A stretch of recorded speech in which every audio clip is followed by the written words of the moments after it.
what do you have to lose? Like, truly, what do you have to lose? Like, if you just speak and say whatever you say, what is there to lose? Like, honestly, like, just say whatever the fuck you want, bro. Like, it doesn't matter. Isn't that crazy? Nothing matters. Okay. So I learned from my mistakes and I made a microphone.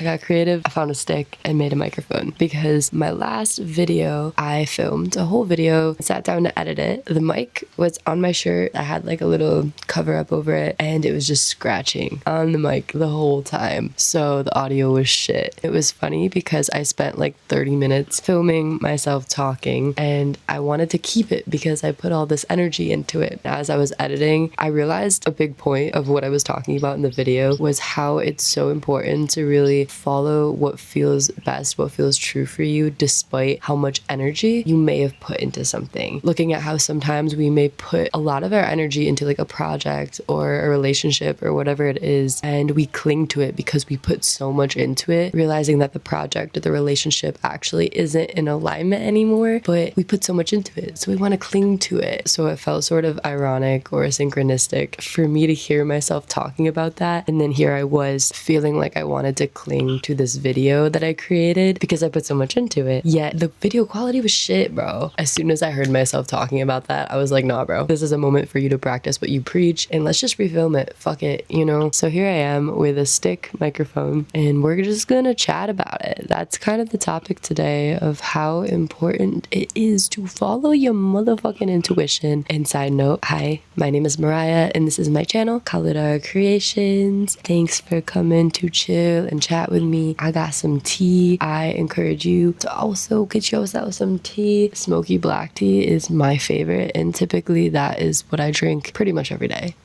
So fucking good, bro. So let's hang out, let's chat a little bit. I suppose let's keep the ball rolling with this topic. Yeah, I'll just talk from my own experience. As most, probably nearly all humans do, I have experienced many things in life in which I have clinged. I don't know if clinged is a proper word, but the past tense of cling to, like, relationships for sure. I have been in many unhealthy relationships and I've allowed parts of me to get so entangled in the relationship. I've noticed myself time after time attached to the narrative of, well, I've put so much energy into this person. Like, we've spent so much time together. It feels silly to let it go now. I must keep trying. Like, there's some way we can fix this. And, you know, I want to take a step back. It's so important to tune in to your own inner guidance and not just take advice from anybody on the internet. So don't take what I say to be true for you directly, because sometimes someone could be in a connection and there could be a lot of history together and you could have potential to really make it work. Like, that is a potential. Yet there's also the potential where you've been together for so long and there truly is like a misalignment, or just the energies are not working in a way that's healthy and it's best to leave. It's so important to really listen to yourself because both can be true. But I do recognize that for me and a lot of people, we just cling to this hope, to this fantasy that we had for this relationship, to the potential that is not actually true. You know, the potential is this mirage. It's cloudy and it's blinding you from truth, from allowing yourself to really see things as they are. I feel that it's so important to really keep ourselves in check on the narratives that we tell ourselves. Let's say you start your journey towards creating a business that you feel passionate about and you start creating it. Eventually, it doesn't feel so good. I just kicked the camera, so it probably moved frame a little bit. Back to what we were saying, it's important to pause and really check in with yourself and get curious. Why do I feel this block against what I was creating? And sometimes the answer may genuinely be that you just have fears around your ability to actually pursue this dream. And this dream requires you to let go of so much of your comfort zone that part of you wants to stay safe. So to let go of the dream means to maintain your comfort zone. And in that case, it's really important to keep going, to really push yourself outside your comfort zone. down. Yet, the same situation can happen where you start to notice blocks coming up towards this business. And when you get curious, you may start to realize that actually me pursuing this dream is not necessarily in alignment for me. And perhaps the dream was conjured from a space that wasn't true to your heart necessarily. Maybe you started to pursue this dream for more surface level reasons. And then the more you start to get to know yourself, you start to crave things that are more fulfilling. And then now this dream doesn't really feel fulfilling for you. So it doesn't feel in alignment. So continuing to chase this dream actually takes you farther away from what you truly, truly desire. Yet when this happens, it doesn't mean that you pursuing a dream that was surface level was all for nothing. And I'm sure in some way it was a really beautiful, important step in your journey, because here you are now and you know yourself deeper and you're reflecting. And I'm sure there's ways that you pursuing that has brought you to where you are now. It's so interesting because there's no direct one way to interpret something. So many things can be true simultaneously. So I feel like just the most important message that anybody can learn is to learn how to listen to your own inner guidance. Like truly, I feel incredibly suspicious of people that claim to heal people and they tell them how to live. You know, when people are like, sign up for me to be your coach and, you know, in 1 week you are going to be healed.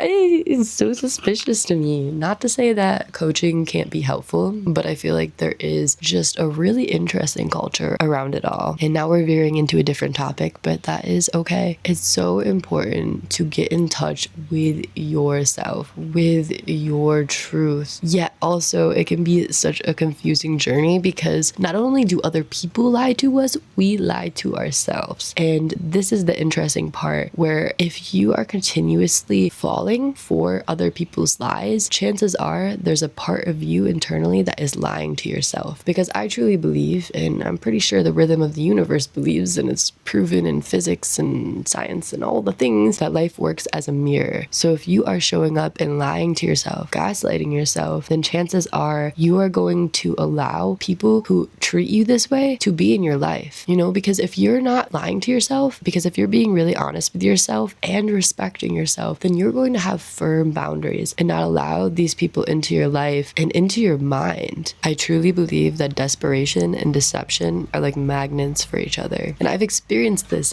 in my life so much. Like when I am very desperate, when I feel that something is lacking within me, then I'm more susceptible to being deceived externally because I'm grasping, because I want so badly for this hole to be filled. So even if the hole is filled with fluff and lies, then it almost feels on the surface as if I'm being fulfilled, but deep down, like it's just fluff. It's not real. And this is definitely a big topic that I feel so fucking passionate about talking about, that I really recognize playing out in life in so many levels and so many layers that I do want to talk about in depth one day in a video. But just touching in on that, this is kind of a free flow video. I'm realizing right now to start with this journey of making videos, it feels best for me to just free flow my thoughts and whatever way they want to go, many tangents, because the other day I sat down and journaled for like 3 hours and like went in on a whole topic. I love doing this. I love writing and exploring different ideas. I felt so excited and passionate about this topic. But when I put the camera on me, I'm currently facing such thick ass blocks, thick with 2 C's, thick ass blocks when it comes to speaking on camera. Bro, y'all don't even know how many times I like pause and then I do little like trying to take a breath and go, but then I freeze. So interesting. I did not know that this anxiety existed until I started to try to make videos, and here I am facing it. So alas, I'm facing this anxiety, and I've noticed that when I plan the video out, you know, some lingering perfectionism within my system struggles because I wrote it all so beautifully on the paper, and I feel this desire to explain it in the beautiful way that I wrote it. Yet when I get on here and face the blocks that I feel with the anxieties of talking on here, then it doesn't go as I planned, and then I get more in my head and it just doesn't work out. So I realized that for now, until I get a little more comfy up on this bitch, it's easier for me to just free flow my thoughts, which kind of circles back to the main theme of this video, which is, you know, sometimes you just gotta flow with shit and bust out your plans. Even though you may have had a beautiful plan, life may have a more beautiful plan for you and you don't know, you know? I feel like life is all about balance, and it's so important and amazing to have plans and structure. I love it. I love organization. I love all that shit. But you also have to have some surrender and some just flow, because if you're too planny, most likely you're in a bit of a controlling space, and then you don't really let life flow through you. And I promise you, life, universe, source, God, whatever you want to fucking call it, this whole magical thing that we're experiencing has way more beautiful plans than you could ever create. Like, you can create magical stuff. Like, you are that. You are God, you are source, you are all of that. But you are a fragment of its magnificence. This does not discount your magnificence. It's about co-creation. So if you become so controlling and you need to create everything, then you're not co-creating. Life wants to create with you. So you create magical stuff, and then you allow life to create with you, and then it's just super fucking magical. And I'm pretty sure that's how life works, you know, man. I'm pretty sure life is just trying to move through us, and we want to move with life, and it's just a big old dance. It's a big old cosmic dance, and I really like to look at life that way, that it's a dance. I found it a really beautiful metaphor, and I know it's poetic. I like to be poetic, but it's truthful. Like, we're just fucking dancing with life, in life, of life, you know? It's kind of fucking cool. Anywho, I am going to wrap up my rambles for today. I just want to say I am so incredibly grateful for you for existing, for one. Thank you for being here. And for two, thanks for witnessing this and my words and whatever's coming through. I recognize the preciousness of your energy. Your energy is so motherfucking precious. That is literally your life force. That is the most valuable thing. So be discerning with where you focus it. I just recognize that, and I feel so grateful for you to have taken some time to witness this, to listen. I hope that there was something of value that you were able to draw from this. I'm gonna keep on keeping on YouTube and making videos, hopefully at least 2 a week, maybe 3, we'll see. But if you want to hang out with me, I'd appreciate that very much. But yeah, have a beautiful day.